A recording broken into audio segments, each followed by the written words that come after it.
Oke, selamat siang. Jadi kami hari ini ingin mewawancari narasumber dari suatu toko yang ada di Jogja. Namanya Al Rai Shop.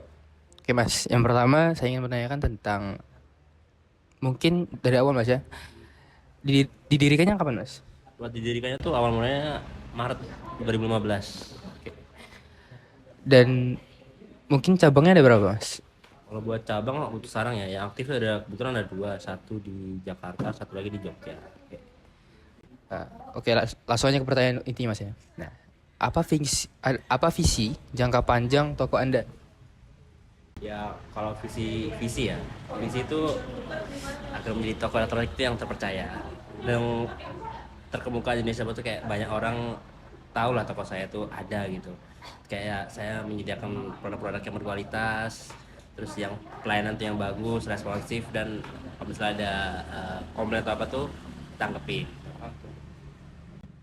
Itu lumayan ini Mas ya, lumayan membuat konsumen senang juga jadinya. Nah, oke. Langsung ke yang kedua Mas. Yang keduanya ada misinya. Misi utamanya itu apa Mas kira-kira?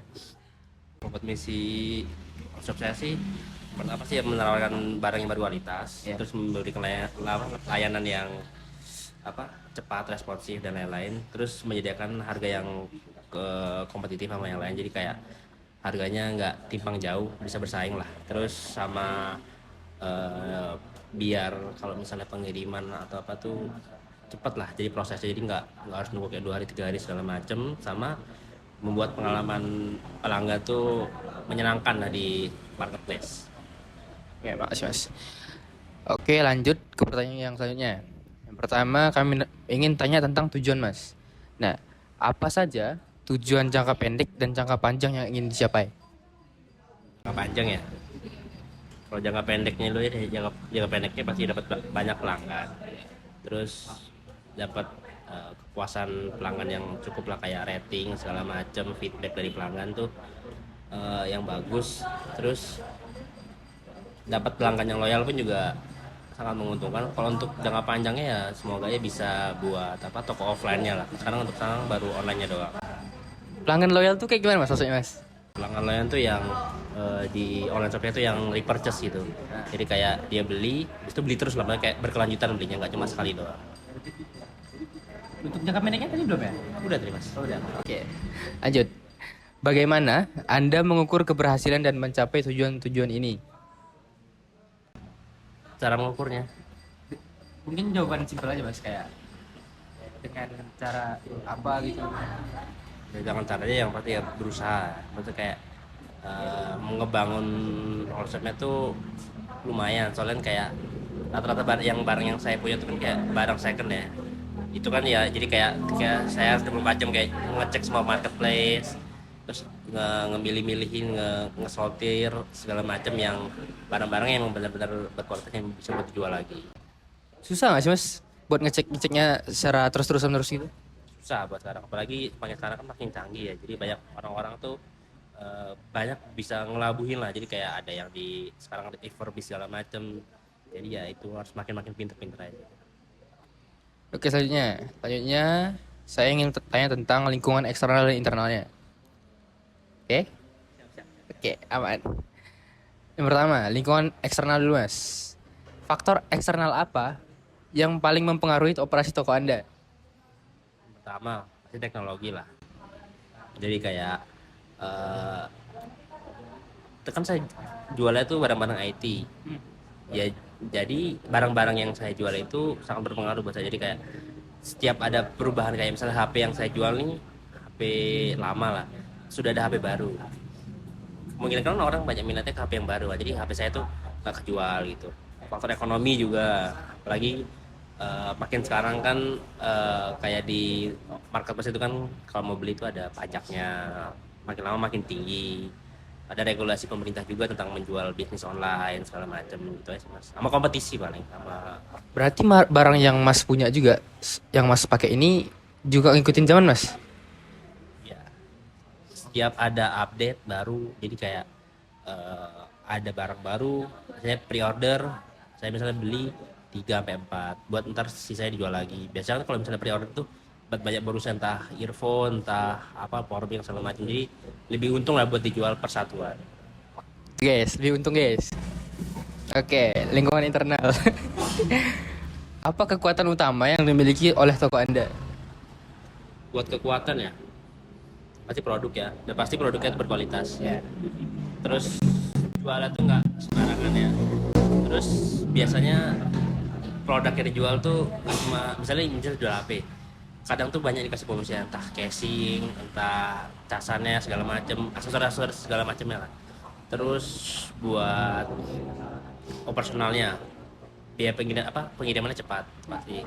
Jadi kayak misalnya pesen nih sekarang Gojek instan, kayak langsung dipaketin langsung dikirim saat itu juga. Terus kalau buat reputasi bisa dilihat sendiri dari online shop marketplace kayak Tokopedia. Itu ratingnya 4,9 dari 500 pemesanan. Oke, lumayan tinggi ya. Oke, selanjutnya kita lanjut di mungkin ke kelebihan Mas, kelebihan toko. Apa kelebihan dari toko Anda yang membedakannya dari kompetitor-kompetitor lain?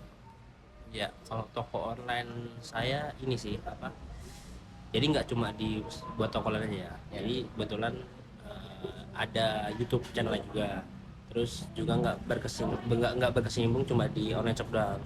Jadi kayak ada forum juga di Facebook, ada juga YouTube tadi. Jadi kayak lumayan banyak kenal sama YouTuber teknologi di Indonesia. Jadi kayak lumayan banyak punya koneksi. Oh, berarti bisa juga tanya-tanya langsung sama pihak YouTube sama pihak Facebooknya berarti? Itu guys, berarti jangan lupa nanti bisa tanya-tanya juga langsung ke pihak Alright Shop-nya. Oke, selanjutnya mungkin di ini Mas. Di zaman sekarang ini kan pasti marketplace itu ya semakin berkembang yang penjual Mas. Ada yang jualnya harga yang murah, ada yang jual harga yang mahal juga. Nah, apa langkah-langkah yang diambil untuk mengatasi hal tersebut? Masalah harga ya, kalau masalah harga itu kan preferensi orang lah ya. Murah tuh belum tentu bakal laku. Yang penting tuh apa ya, orang udah percaya aja sih. Yang penting tuh bisa dapat kepercayaan orang, karena kalau misalnya walaupun harga murah kita masang harga tinggi, walaupun kalau misalnya koneksi kita bagus, jadi kayak dari mulut ke mulut nih bagus, malah bisa aja punya kita yang lebih mahal, orang lebih milih punya kita yang lebih mahal karena lebih terpercaya. Itu sebaliknya. Mungkin harga mahal itu bisa membuat kepercayaan orang tuh kayak oh mungkin harga mahal ini jadi mungkin lebih bagus, dan harga murah ini mungkin bonusnya nggak ada mungkin aja. Yang tadi kayak bonus case, bonus kabel dan segala macamnya. Oke, selanjutnya di peluang Mas. Kira-kira apa peluang yang tersedia di pasar yang bisa dioptimalkan oleh toko Anda? Peluang di pasar ya itu kayak sistem PO. Sistem PO tuh lumayan ya, sudah dapat banyak aksesoris, terus yang bisa dijual per pieces, sama apa ya, kadang-kadang kalau saya kan nggak cuma ada berbagai macam marketplace, jadi kayak di Facebook kan banyak orang-orang apa kayak BU butuh uang gitu, jadi kayak situ tuh lumayan dapat untungnya. Nah, marketplace yang Mas bilang ini kira-kira apa aja Mas? Ada Tokped aja atau gimana? Kalau yang Alright Shop ya itu ada di Tokped, ada di Shopee, ada Bukalapak, ada di OLX, di Facebook juga ada. Lumayan banyak Mas ya? Alhamdulillah. Oke. Mungkin yang ini lebih kayak terlalu dalam lah Mas. Nah, jadi ancaman apa saja yang dapat mengganggu keberlangsungan bisnis Anda? Ancaman apa ya? Biasanya ini sih orang-orang jahil kadang. Ya itu gimana Mas?